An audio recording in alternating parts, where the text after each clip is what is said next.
요한복음 12장 20절로 26절까지의 말씀을 제가 봉독하겠습니다.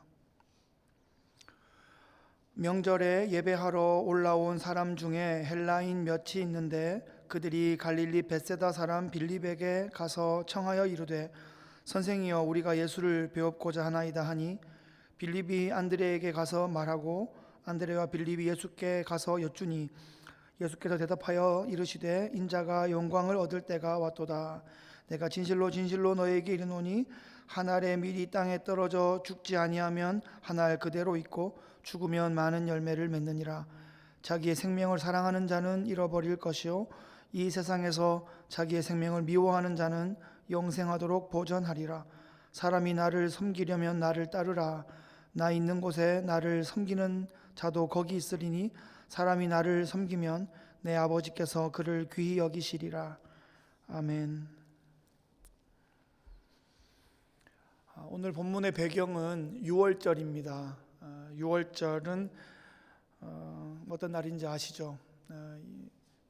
이 유월절이 예수님 지상에서의 마지막 유월절입니다. 예수님 어릴 때부터 부모님과 고향 친지들과 함께 해마다 유월절에 예루살렘 성전을 방문하시고 예배하시고 또 율법을 공부하시고 토론하셨던 그런 기록들이 성경에 나오는데 예수님 공생의 기간 동안 3번 유월절에 성전을 찾아셨던 기록이 있습니다. 첫 번째 유월절 때 성전에서 장사하는 사람들을 내쫓으시면서 깨끗하게 청소하시는 일이 있었고, 두 번째 유월절 그 무렵에 오병이어의 기적이 있었고, 이번이 세 번째이자 마지막 유월절입니다. 이번 유월절이 진짜 유월절입니다. 그러니까 구약 성경에 있던 그 출애굽 밤에 있었던 첫 번째 유월절이 사실은 모형이고, 이 예수님의 공생의 세 번째 유월절, 이것이 진짜 유월절입니다. 유월절과 예수님과 어떤 관계가 있을까요? 유월절은 영어로 패스오버 데이이죠. 죽음의 천사가 나를 넘어갔다, 건너 넘어갔다, 이런 의미입니다. 이 죽음의 천사를 정면으로 마주치면 죽을 수밖에 없는 것이 우리의 운명이고 우리의 실력입니다. 출애굽의 밤에 하나님이 보내신 그 죽음의 천사가 문 밖에 발려져 있던 그 어린 양의 피를 보고 그것을 넘어가 죽었기 때문에 그 문 안에 있었던 출애굽의 백성들이 이제 살아남게 되었습니다. 그것이 그날이 바로 유월절입니다. 그 유월절 핵심 요소는 흠없고 일련된 어린 양의 피입니다. 아무리 화려한 그 문 안에서 간절히 무릎 꿇고 기도해도 그 죽음의 천사를 피할 길이 없습니다. 아무리 금으로 장식한 멋진 문 안에서 서로 사랑하고 친절하게 돕고 섬기고 있어도 그 죽음의 천사를 피할 길이 없습니다. 유일한 살 길은 흠없고 일련된 어린 양의 피를 문 밖에 바르고 이제 그 문 안에서 그 양의 고기를 함께 먹고 힘을 얻어서 출애굽의 대장정을 출발하는 것입니다. 예수님의 캐릭터는 이 유월절 양과 뗄래야 뗄 수 없는 그런 관계에 있습니다. 예수님 별명이 참 많은데요, 예수님 별명 중에 하나가 세상 죄를 지고 가는 하나님의 어린 양이라는 그런 별명이 있죠. 요한이 붙여준 별명인데요, 그것이 예수님의 캐릭터입니다. 예수님이 우리를 위하여 흠없는 일련된 그 어린 양과 같은 그런 역할을 해주셨습니다. 우리는 모두 원죄와 스스로 지은 죄 때문에 죽게 된 운명입니다. 우리가 죄값을 치러야 하는데 예수님께서 유월절 어린 양처럼 우리의 죄를 전가받아서 우리를 대속하여 피를 흘려 주신 것입니다. 예수님이 우리를 영벌로부터 구원하시는 진정한 유월절 양이 되어 주신 것입니다. 출애굽의 유월절 양이 사실은 진정한 유월절 양이 되시는 예수님을 미리 예표하는 그런 상징이었다 하는 것이죠. 진짜 유월절 양이신 예수님께서 드디어 때가 되어서 진정한 유월절 사건을 일으키시기 위하여 예루살렘 성에 입성하고 계십니다. 예수님은 인간적으로는 십자가를 피하고 싶으셨고 또 피하고자 하시면 피할 수도 있으셨을 것입니다. 그런데 피하지 않으시고 go through 하셨습니다. 마치 영화의 주인공이 이 영화의 시나리오를 다 아는 상황에서 그 영화의 극적 완성을 위해서 영화의 절정을 향하여 영화 전체를 짊어지고 끌고 나가는 그런 모습과도 비교할 수 있겠습니다. 예수님은 지금 하나님의 구속사의 핵심부를 향하여 나가고 있습니다. 하지만 이제 곧 펼쳐질 이 6월절의 원형 사건은 아주 멋지게 연기한다고 되는 일이 아닙니다. 대역도 없고요, 무슨 스턴트맨도 없고 빨간 물감도 없고 컴퓨터 그래픽도 없습니다. 모든 것이 실제 상황입니다. 3년간 숙식을 함께하는 제자들도 무슨 일이 벌어지는지 모르고 있습니다. 오직 홀로, 예수님 홀로 당신께서 이 땅에 오신 목적과 성경의 기록 목적과 하나님의 구원 계획을 온전히 이루시고자 저주의 그 죽음의 형틀인 십자가를 향하여 꿋꿋하게 나아가고 계시는 겁니다. 성도라면 이 정답이 십자가인 것은 다 아실 겁니다. 오늘 설교의 주제도 또 설교의 결론도 십자가이다라는 거 다 아실 겁니다.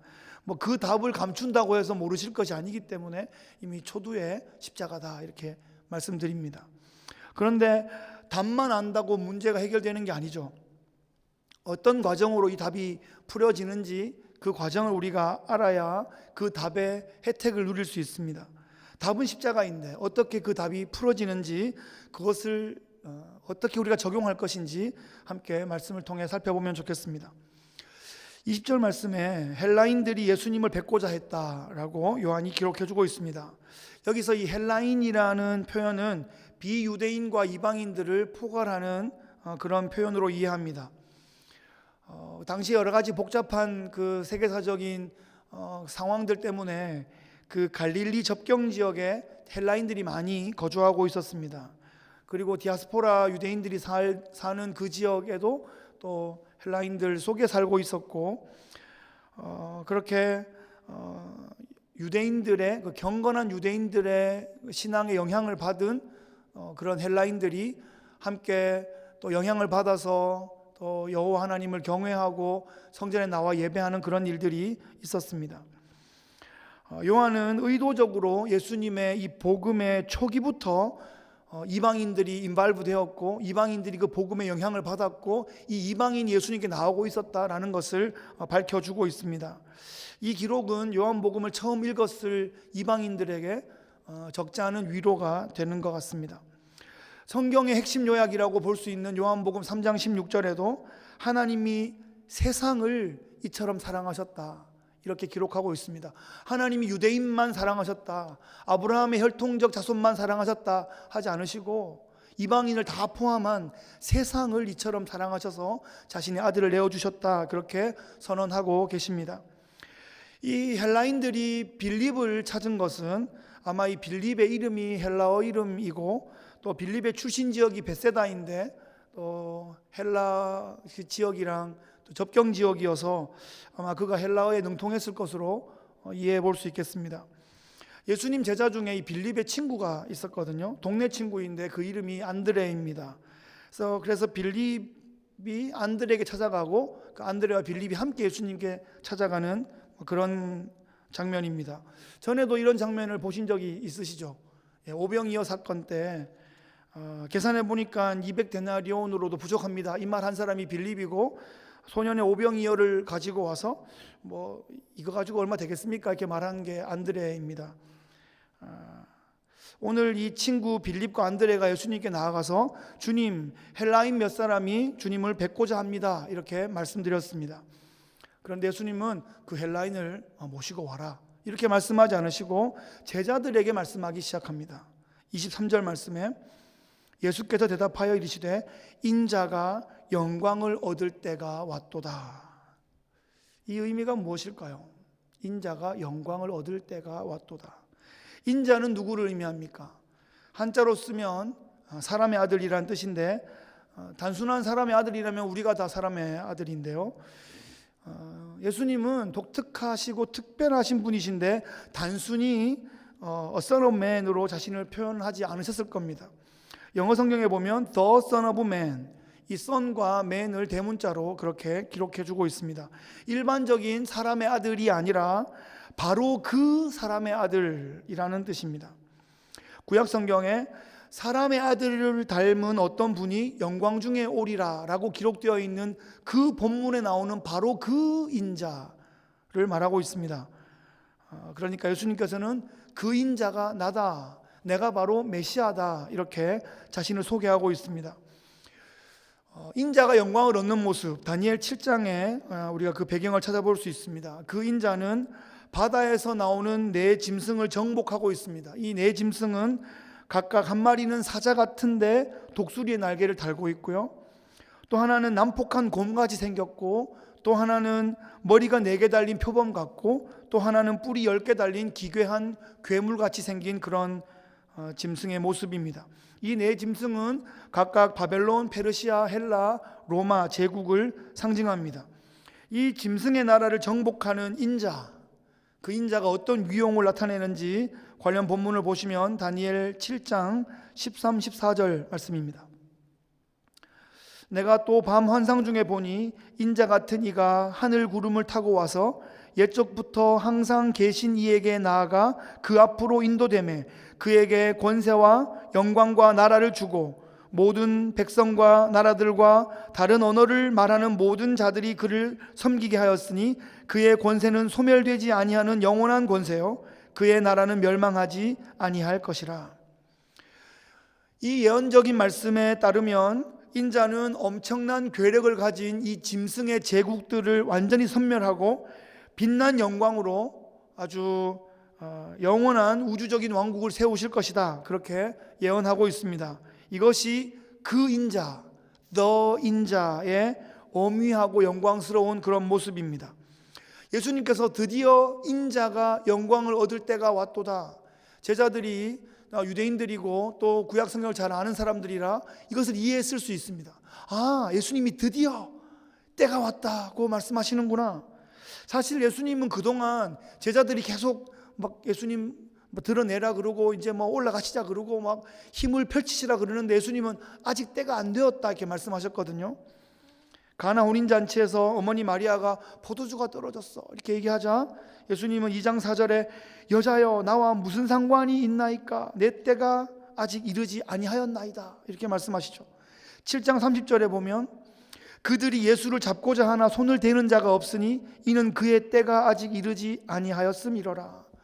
8장 20절에도 이는 그의 때가 아직 이르지 아니하였음이로라.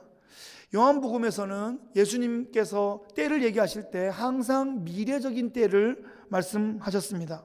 그러다가 드디어 이제 때가 왔다, 인자가 영광을 얻을 때가 왔다 이렇게 말씀하시는 거예요.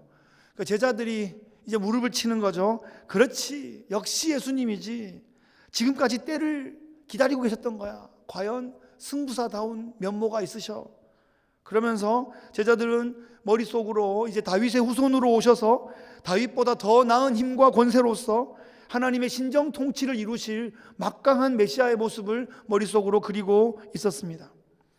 자신들이 상상할 수 있는 그 최대의 영광스러운 모습을 머릿속에 그렸을 것입니다. 나는 주님의 오른쪽에서 재정을 맡고, 나는 주님의 왼쪽에서 국방을 맡고, 나는 전공을 살려서 해안수산부를 맡고, 나는 농림부를 맡고, 나는 끼를 살려서 문화체육부를 맡고, 이런 장관이 될 꿈을 막 꿨는지 모르겠습니다. 장밋빛 상상의 나래를 펼쳤을 것입니다. 하지만 예수님의 때는 제자들이 말하는 그런 때가 아니었습니다. 이방인들이 예수님을 찾아 나오는 때, 세상을 향하여 천국 복음이 증거되는 때, 예수님은 그런 때를 말하고 있습니다. 이번 6월절에 진정한 복음, 창세기 3장 15절 이후에 그 구원의 복음을 향하여 지금까지 달려온 그 복음이 드디어 폭발할 바로 그 때가 되었다라는 말씀을 하고 계신 겁니다. 인자가 영광을 얻을 때가 왔도다 라는 이 예수님의 대사에서 아주 오묘한 긴장과 흥분을 느끼게 됩니다. 그렇다면 이 인자가 어떻게 영광을 얻게 될 것입니까? 제자들이 생각하기에 이제 메시아 사령관으로서 구체적으로 로마 정복의 전략을 막 선포해야 할 터인데 예수님은 참으로 희한한 말씀을 하고 계십니다. 24절에 내가 진실로 진실로 너희에게 이르노니 한 알의 밀이 땅에 떨어져 죽지 아니하면 한 알 그대로 있고 죽으면 많은 열매를 맺느니라. 승리의 전략이 나와야 되는데 예수님은 땅에 떨어져 죽는 이야기를 하고 있습니다. 제자들이 헷갈리지 않겠습니까? 좀 당황스럽지 않겠습니까? 우리가 아는 영광은 올림픽에 나가서 금메달을 딴다든지 박사학위를 받는다든지 선거에 당선된다든지 그런 건데, 땅에 떨어져 죽는 영광은 도대체 어떻게 이해해야 할까요? 씨앗을 심어서 그것이 이제 싹이 나는 과정을 보면, 먼저 씨앗이 땅에 심기면 그 씨앗이 수분을 먹어서 아주 몸집이 불어납니다.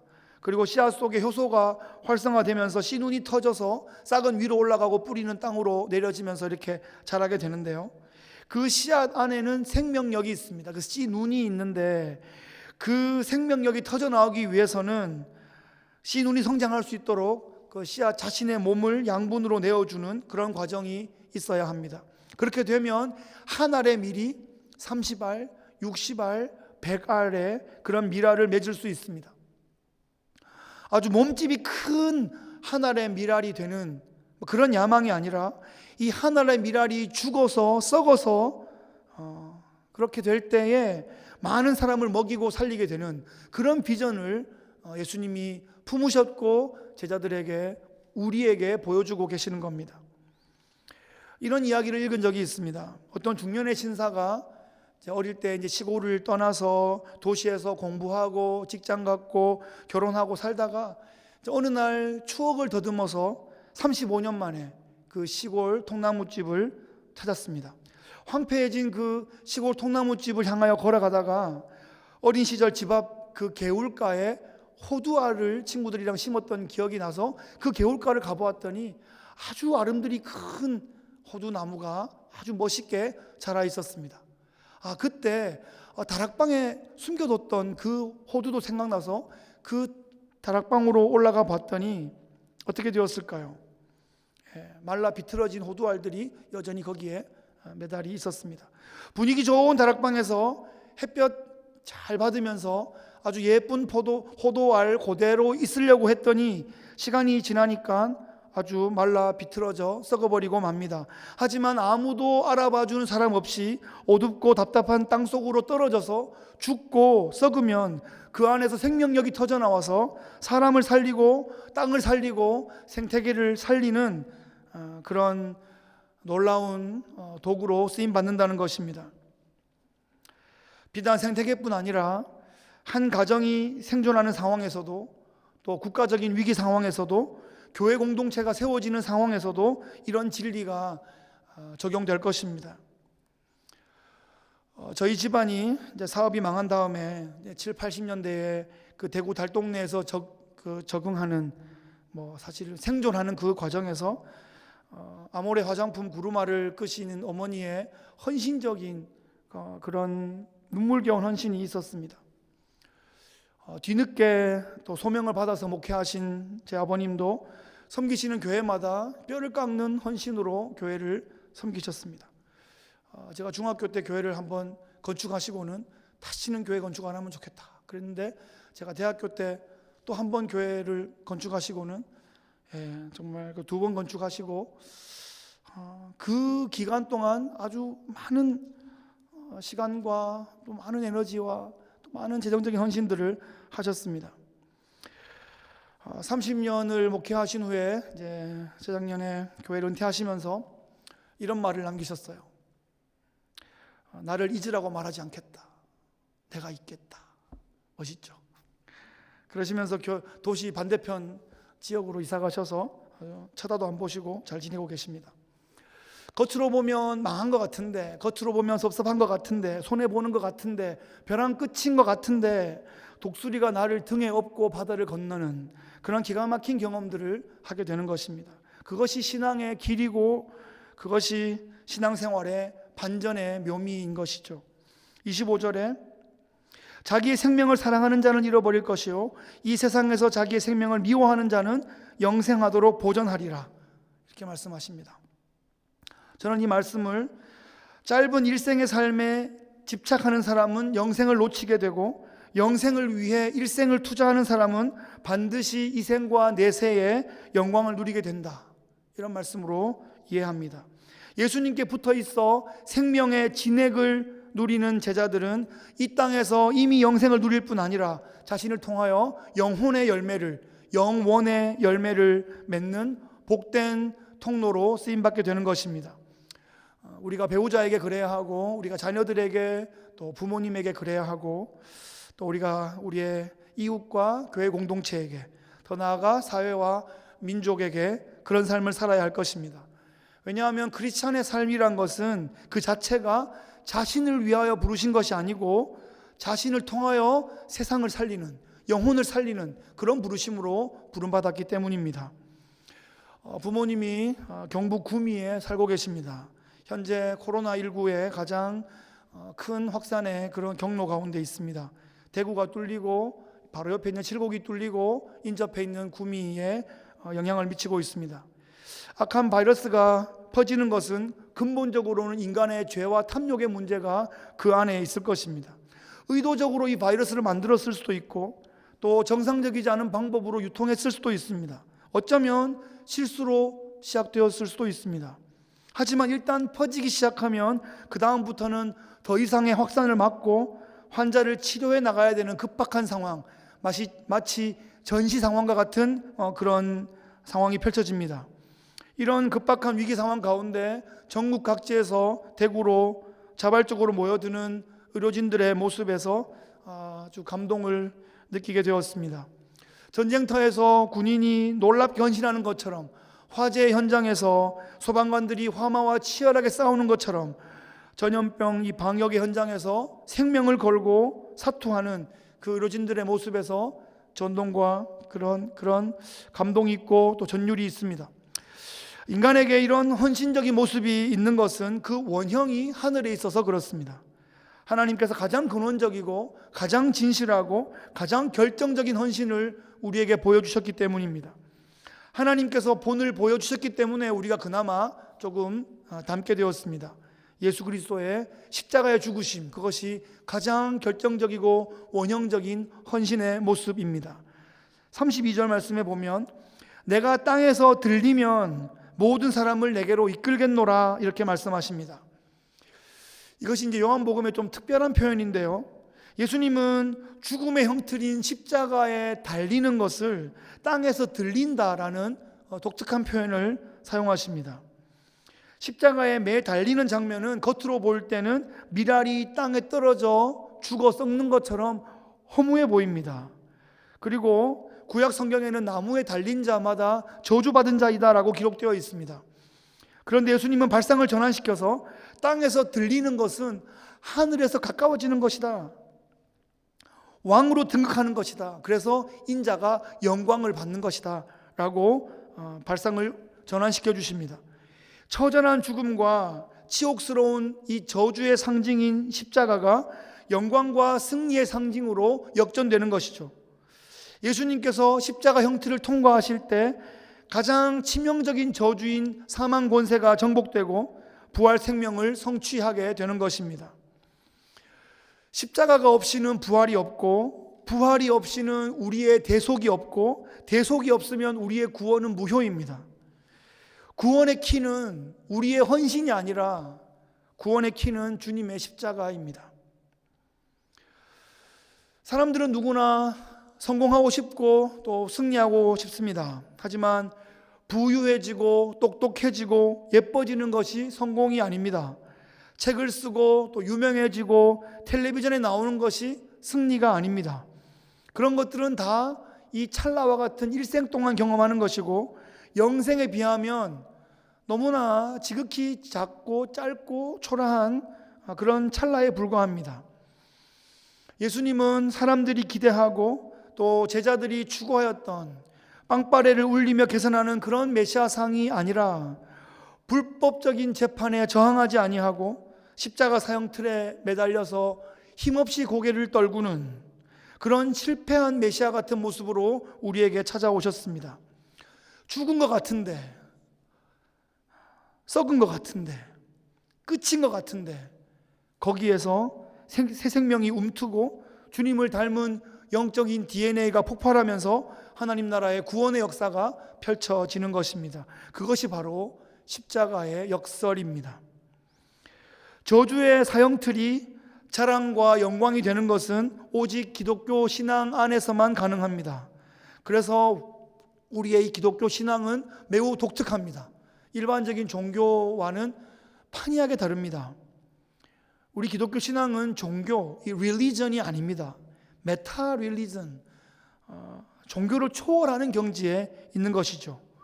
그래서 인간의 의지나 인간의 노력이 아니라 우리의 지성을 들여서 하늘을 감동시키는 것이 아니라 율법의 조항들을 지켜서 우리의 구원을 쟁취하는 것이 아니라 하나님께서 하늘에서 이 땅으로 내려오시고 또 친히 자신을 내어주심으로 우리를 구원하셨다 하는 것을 우리가 믿기만 하면 구원받는, 우리가 할 것이 아무것도 없는 바로 그 경지를 우리에게 허락하신 것입니다.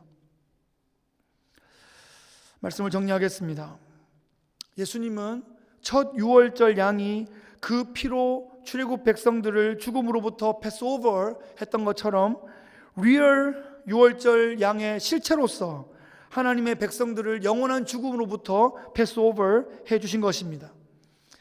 로마 제국 당시에 최악의 죽음의 형틀인 십자가에 스스로 달리시는 것, 그것이 바로 유월절 양의 실체로 오신 예수님의 사명이었습니다. 예수님은 그 사명을 위하여 철저하게 준비하셨고 자신을 보내주신 그 아버지의 영광을 위해서 또 아버지가 자신에게 맡겨주신 그 영혼들이 천국에 입성하는 그 영광을 위하여 꿋꿋하게 지금 마지막 한 주간을, 고난 주간을 걸어가고 계시는 것입니다. 그러면서 드디어 인자가 영광을 얻을 때가 왔다, 이런 멋진 대사를 우리에게 남겨주셨습니다. 이 대사야말로 죽음 안에 영광이 있는, 죽어야 그 영광이 확인되는 십자가의 역설을 잘 드러내주고 있습니다.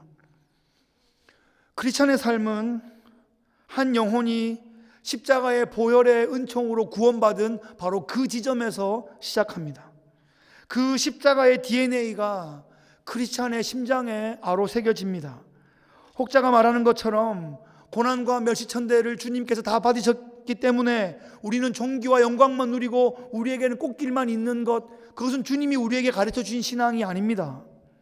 구원받은 성도가 이제 주님의 제자로서 주님을 닮아서 고난의 길을, 대속의 길을, 헌신의 길을 기꺼이 걸어가는 것, 그것이 신앙생활인 것입니다. 나를 부인하고 나를 내려놓고 나를 버림으로써 많은 영혼들을 구하고 그럼으로써 하나님 나라의 한 모퉁이를 책임지는 그런 제자의 삶으로 함께 꿋꿋하게 우리가 나가야 할 것입니다. 고난의 십자가를 피하는 것이 아니라 온몸으로 통과하는 것입니다. 그리고 그 십자가 뒤에 있는 그 기쁨을 미리 보는, 그것이 신앙의 성숙의 경지이겠죠. 거친 십자가 형틀에서 그 영광의 빛을 발견하는 그 십자가의 역설이 우리의 제자들의 가슴에 깊이 새겨져야 할 것입니다. 이제 사순절이 시작되었습니다. 예수님의 제자로서 한 알의 밀알이 떨어져 죽고 썩어 생명을 퍼뜨리는 이 장면을 계속하여 우리의 삶의 비전으로 품을 수 있으면 좋겠습니다. 거친 십자가가 천국의 영광으로 나아가는 통로인 것을 놓치지 말고 우리에게 주신 사명의 부르심에 진실로 충성되게 쓰임받는 귀하신 주님의 제자 되시기를 주의 이름으로 축복합니다. 기도하겠습니다. 하나님 아버지, 진정한 유월절 양으로 자신을 아낌없이 내어주시며 우리를 살리신 예수님의 사랑과 충성에 감사드립니다. 하늘의 밀알로 죽고 썩어 나를 구원하시고 주님의 몸 되신 영광스러운 교회를 세워주심에 감사드립니다. 이제 우리에게 제자의 삶이 주어져 있습니다. 주님을 닮아 하늘의 밀알이 되어 십자가의 생명력을 전파하는 거룩한 사명을 향하여 꿋꿋하게 나아갈 수 있도록 우리를 인도하여 주옵소서. 존귀하신 예수님의 이름으로 기도하옵나이다. 아멘.